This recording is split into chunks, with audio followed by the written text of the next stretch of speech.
बिस्मिल्लाहिर्रहमानिर्रहीम। अस्सलाम वालेकुम एवरीवन।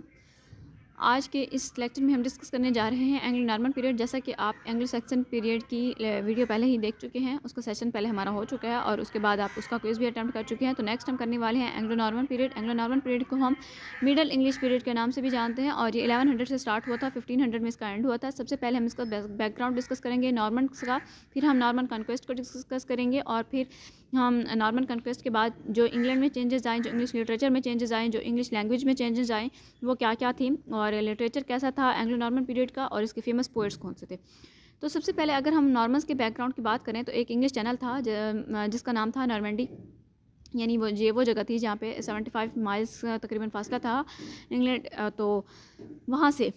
और ये वो जगह थी जहाँ पे यानी कि इस चैनल का इंग्लिश चैनल था जिसका नाम था नॉर्मैंडी। तो यहाँ पे जो है 7000 नॉर्मन्स को लेकर इनका जो राजा था वो चल पड़ा विलियम, और उसने अटैक करना था इस जगह पर। और नॉर्मन्स किंग विलियम द कंकरर जो है उसने डिफीट किया था क्योंकि Anglo Saxon king Harold at the battle of Hastings and conquered England. अब मैंने आपको पहले बताया यहाँ पे जो एंग्लो सैक्सन की हमने जब उसका जब एज को डिस्कस किया था तो उसमें मैंने आपको पहले बताया था कि एंग्लो सैक्सन्स पर नॉर्मन्स के अटैक करने से पहले वाइकिंग्स ने अटैक किया था। वाइकिंग्स वो लोग थे जो कि लुटेरे थे और वहाँ पे जो है उन्होंने अटैक किया था। और जो फ्रेंच का जो कि राजा था हेरोल्ड, उसने उसके साथ जो है काफ़ी वो कर लिया था कि तुम लोगों को रहना है बेशक रहो, लेकिन तुम लोग एक काम करना, फाइटिंग ना करना यहाँ पे, लेकिन जाओ जगह ले लो, रह लो। तो वो लोग जो है वो जो वाइकिंग्स थे वो वहाँ पे ऐसे फ्रेंच लोगों के साथ घुल मिल गए जैसे आटा में नमक। तो उन लोगों ने फिर फ्रेंच वुमेन से शादियाँ कर लीं और इस तरह से फिर उन्होंने क्रिश्चियनिटी को अपना लिया, यानी सारा कुछ उन्होंने अपना लिया। लेकिन उनमें एक ही खामी थी, जो वो ये थी कि वो अभी उन्होंने फाइटिंग नहीं छोड़ी थी, यानी उन्हें और भी बहुत सारे इलाकों में जाना था, फतह करना था, ये सब। तो ये फिर हुआ और नॉर्मन कॉन्क्वेस्ट ने बहुत सारी यानी लिटरेचर में, इंग्लिश लैंग्वेज में, इंग्लैंड में और लिंग्विस्टिक्स में चेंजेस लेके आए। और फिर 1066 में क्या हुआ, एडवर्ड जो कि the confessor died childless.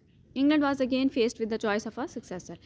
Edward जो था उसने डिवाइड किया इंग्लैंड को इंटू फ्यू लार्ज डिस्ट्रिक्ट्स के अंदर, और ये most influential of these nobles was Godwin, Earl of the West Saxon earldom. Edward की डेथ के बाद Harold the son of Godwin was elected king. Harold ही था वो। और फिर क्या हुआ कि अब हेरोल्ड की भी डेफिनेटली डेथ होनी है क्योंकि जब दोबारा से बैटल ऑफ हेस्टिंग्स होनी है और हेरोल्ड जो है कि वहाँ पे खबर फैलाई गई कि हेरोल्ड जो है किंग वो उसकी डेथ हो गई है। तो लेकिन उसने फिर ये यकीन दिलाने के लिए, जबकि मरा नहीं था अभी, उसने ये यकीन दिलाने के लिए अपने हेलमेट उतार दिया कि मैं अभी ज़िंदा हूँ, देख लो मुझे।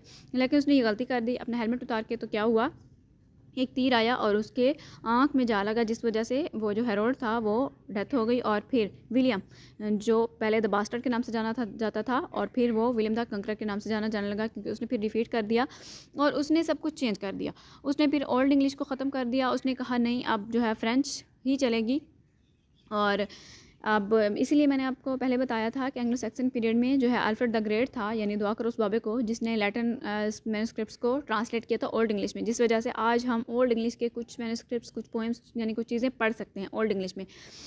तो क्योंकि वहाँ पे नॉर्मन्स को कुछ वो ओल्ड इंग्लिश समझ नहीं आती थी, इस वजह से उसने फिर क्या किया कि वो फ्रेंच लैंग्वेज में चेंज सब कुछ लाया और उसने चेंज कर दिया कि अब कोई भी ओल्ड इंग्लिश नहीं बोलेगा, ओल्ड इंग्लिश अगर कोई बोलेगा तो फ़ाइन हो जाएगा, ये सब। तो और फिर वहाँ के जो यानी कि अपर क्लास होती थी वो फ्रेंच लैंग्वेज बोलती थी, जो मिडिल लोअर क्लास यानी जो लोअर क्लास होती थी वो लोग ओल्ड इंग्लिश बोलते थे। तो ये था इसकी यानी नॉर्मन इसकी जो हिस्ट्री थी, बैकग्राउंड था इनका, वो ये था। और फिर क्या हुआ कि हेरोल्ड के जो दो ब्रदर्स थे वो पहले ही यानी कि मर चुके थे और William had one the battle of Hastings and eliminated his rival.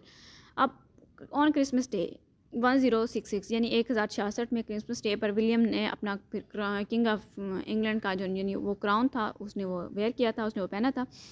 और फिर यहाँ पे क्या हुआ कि नॉर्मन कॉन्क्वेस्ट के बाद चेंजेस आए कुछ इंग्लैंड में। The Norman conquest brought changes in the literature as well as political history of England. उसने फिर कल्चर में चेंज कर दिया, लैंग्वेज में चेंज किया, ट्रेडिशन सब कुछ चेंज हो गया। उसने लैंग्वेज में चेंज किया, लिटरेचर में चेंज किया। एंग्लो सैक्सन एथर्स जो थे were then as duly and permanently displaced, तो वो सारे डिस्प्लेस हो गए। सिर्फ अल्फ्रेड द ग्रेट ने, जिसने ओल्ड इंग्लिश में कुछ लैटिन मैन्युस्क्रिप्ट्स को ट्रांसलेट किया था, जस्ट वही वर्क रह गए। रीड करने के लिए, क्योंकि एंग्लो सेक्शंस के पास तो अपने अल्फ़ाबेट ही नहीं थे और उन्हें वो भी वारो किए थे और उनमें कुछ चीज़ें लिखी थी, वरना तो वो औरली ज़्यादातर ये सिंगिंग करते थे। और उनमें जो है इंग्लिश हायर क्लास के काफ़ी सारे जो लोग थे वो भी किल कर दिए गए थे। The field at Hastings those who escaped were treated as traitors. तो नॉर्मन ने फिर क्या किया, prelates were gradually introduced into all important positions in the church. फिर 200 साल after Norman conquest, Norman conquest के 200 साल बाद फ्रेंच जो है वो लैंग्वेज रह गई और language of ordinary intercourse among the upper class in England. French जो है वो फिर अपर क्लास की तरफ से यूज़ की गई, जैसा कि मैंने आपको पहले बता दिया, और इंग्लिश जो है वो लोअर क्लास की तरफ से यूज़ होने लगी। और नॉर्मन्स ने इंट्रोड्यूस किया फॉरेन टाइप ऑफ लिटरेचर को इंग्लैंड में, और फ्रेंच लैंग्वेज जो है वो चर्चेस में यूज़ होने लगी और मोनास्ट्रीज़ में, जबकि इंग्लिश लैंग्वेज जो है वो was thrown into background.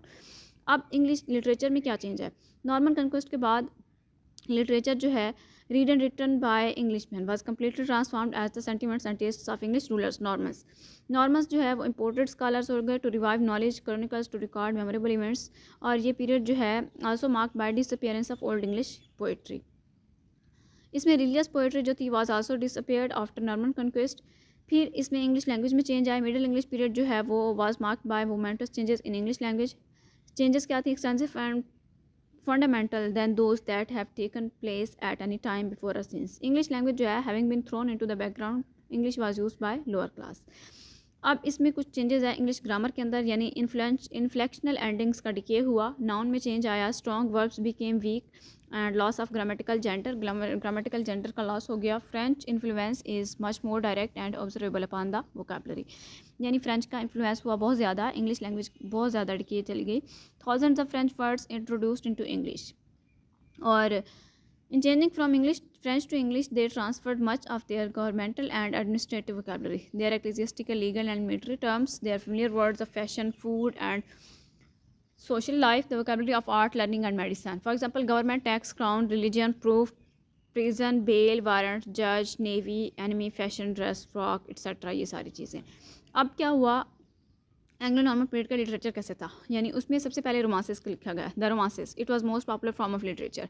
These are notable for their stories rather than their poetry. Canterbury Tales जो कि चौसर ने लिखी थी, prologue to the Canterbury Tales, these romances were borrowed from Latin and French. Prologue to the Canterbury Tales जो है वो एक बहुत ही फेमस बुक है चौसर की। तो उसमें उसने 29 यानी कि वॉरियर्स की स्टोरीज़ लिखी हैं, जो कि सारे जा रहे हैं at pilgrimage Saint Thomas Becket की तरफ, उसके मज़ार पर। और they deal with the stories of King Arthur, the war of Troy and of Alexander the Great. No literary production of the Middle English are so characteristic are of high value, none so perennially always living attractive. फिर उसके बाद romances के बाद मैरेकल pledge है। ये जो place थे इस टाइप के, ये बहुत ज़्यादा पॉपुलर हुए। इनके ग्रोथ और डेवलपमेंट जो है of the Bible story scene by scene carry to its logical conclusion. ये जो ड्रामा था ये डेवलप हुआ cycle of sacred history, beginning with the creation of man, his fall and vanishment from Garden of Eden and matters of Old Testament and life of Christ. This kind of drama is called miracle plays. फिर उसके बाद morality play आए। इसमें uniform theme था, struggle between the powers of good and evil. Personage यानी famous people जो थे वो एब्स्ट्रैक्ट virtues और vices, each acting and speaking in accordance with his name, and the plot was built upon the contrasts and influences on human nature. Allegory जो थी वो moral play की mark ही थी। और फेमस पोइट्स में Joffrey चौसर का नाम आता है 1340 to 1400, और ये रियल फाउंडर भी थे इंग्लिश पोइट्री के, और इन्हें फादर ऑफ इंग्लिश पोइट्री भी कहा जाता है, फादर ऑफ इंग्लिश लिटरेचर भी कहा जाता है। और चौसर जो है ये फ्रेश बिगनिंग इन्हें इंग्लिश लिटरेचर में स्टार्ट की। He disregarded the Old English tradition. Chaucer poetry had been read and enjoyed continuously from his first day to day. उसके बाद क्या हुआ, फेमस वर्क जो थे चौसर के, जैसा कि कैंटरबरी टेल्स, जिसकी अभी मैंने आपको थोड़ा बहुत ओवरव्यू दिया था, which is collection of stories related by the pilgrims on this their way to the shrine of Thomas Becket at Canterbury. This is a landmark in the history of English poetry. और ये pilgrims जो थे वो represent करते थे different sections of contemporary English society को। इस work fall into 3 periods. First period इसका वो था जिसमें इसने इमिटेट किया था फ्रेंच पोइट्स को और उनकी लॉन्ग पोएम को, Le Roman de la Rose, of which he made a translation Romaunt of the rose.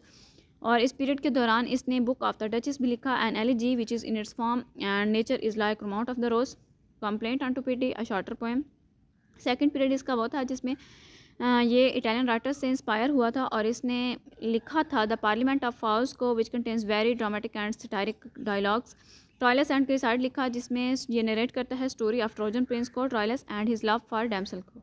Story of Griselda लिखा इसने, in which is given a pitiful picture of womanhood.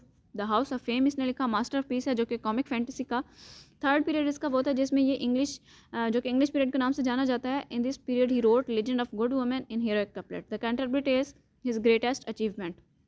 उसके बाद विलियम लैंगलैंड था जो कि 1332 टू 1386 है। He was one of greatest poets of the middle ages. His poem a vision of Piers and Plowman, it is a classical work and satire on the corrupt religious practice. Langland जो है ये एक स्टारिक poet था और feudal system जो है इसका ideal था और ये लोअर क्लास को रिप्रेजेंट करता था अपनी पोइट्री के अंदर। तो I hope it's clear to all of you. आज की वीडियो में हमने ये सारी चीज़ें इसकी डिस्कस की हैं। मैं दोबारा से ओवरव्यू दे देती हूँ। सबसे पहले हमने बैकग्राउंड डिस्कस किया, एंग्लो नॉर्मन पीरियड का, नॉर्मन कॉन्क्वेस्ट को डिस्कस किया हमने, फिर इसमें चेंजेस डिस्कस की, इंग्लिश लैंग्वेज में, इंग्लिश लिटरेचर में क्या जो सोशल चेंजेस आए, क्या कल्चरल चेंजेस आए, क्या पॉलिटिकल चेंजेस आए, और फिर हमने इसके फेमस पोइट्स को भी डिस्कस किया। आई होप आपको समझ आई होगी। अगर आपको कोई सवाल है तो आप पूछ सकते हैं। Thank you very much. अल्लाह हाफिज़।